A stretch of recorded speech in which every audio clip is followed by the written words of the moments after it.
Hi my family, hi my beautiful sisters out there. So welcome back to my channel, and today we are going to make this beautiful and vibrant wig that you can wear in 3 different styles. Can you imagine that? One wig, 3 different styles, and you're going to do it yourself. This is all about DIY in your own house. So let us get started.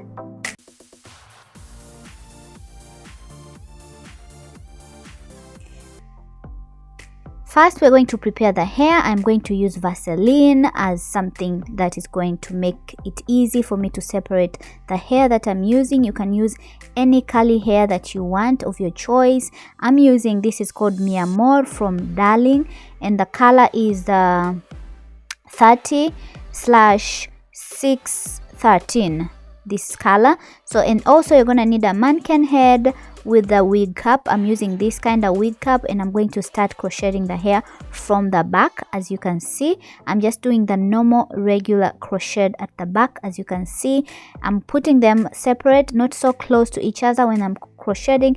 And the size of the hair that I've just separated that I'm using, you can see it's not so thick and it's not so thin, it's in between.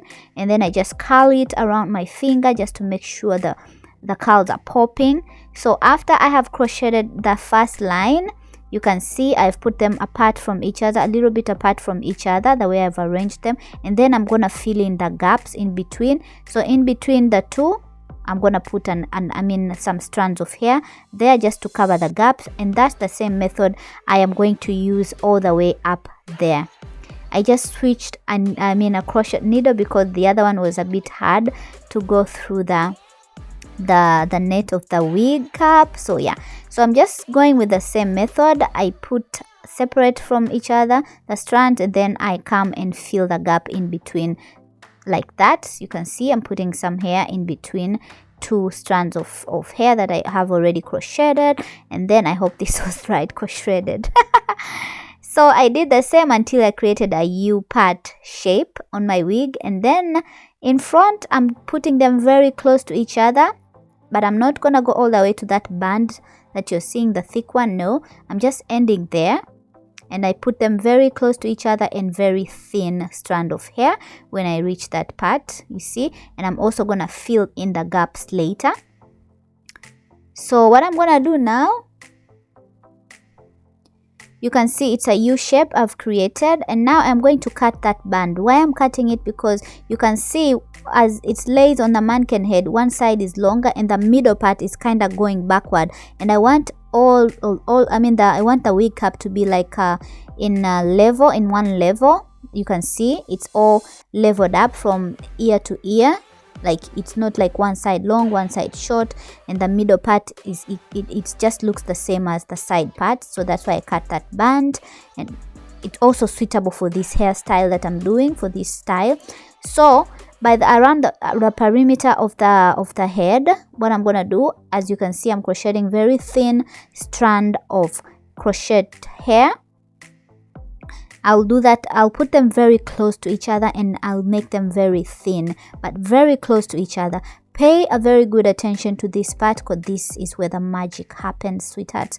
So I am done all around the perimeter of the head, and then I'm gonna do like a parting there. You can see that's like I'm gonna pretend that black line you're seeing there like a cornrow. So I'm gonna do like a invisible part crochet. So I'm pressing or placing the needle, the crochet needle, going to the right, just creating that parting just like you're doing with the invisible part crochet.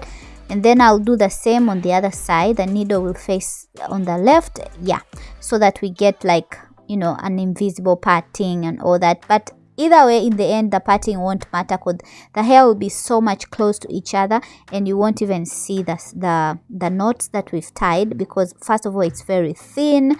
Yeah, so you can see that's how it looks. That's on the parting, sweethearts. It looks very, very nice. Yeah. So after I've done that and I filled the gaps, as I told you, I went to fill in the gaps because I didn't want to run out of hair. So I filled in the gaps, and now I am trimming this hair. We are not yet done. Keep watching, sweetheart. So I'm trimming the hair just to get out the unnecessary But also I'm gonna use this hair that I'm using, I'm trimming out. You see how that's how it looks, and you can see how close to each other the strands that I've crocheted on in front around the perimeter.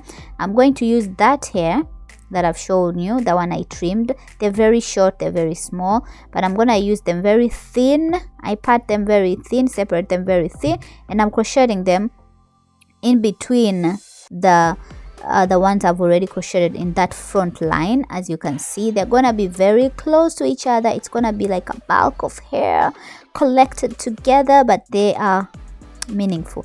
So I did that around the perimeter of the head, and then I'm just gonna trim it with a razor. It's very important you use a razor instead of scissors, because scissors, they're going to make your baby hairs blunt, blunt, and we don't need that.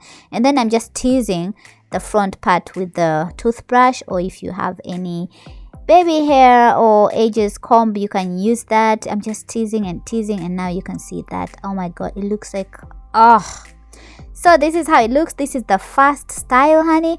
You can see I am rocking it. My face is already on fire, and I am loving this look. I feel like a black Barbie. So comment down below if you're going to try this style. If you have any question, please leave a comment down below.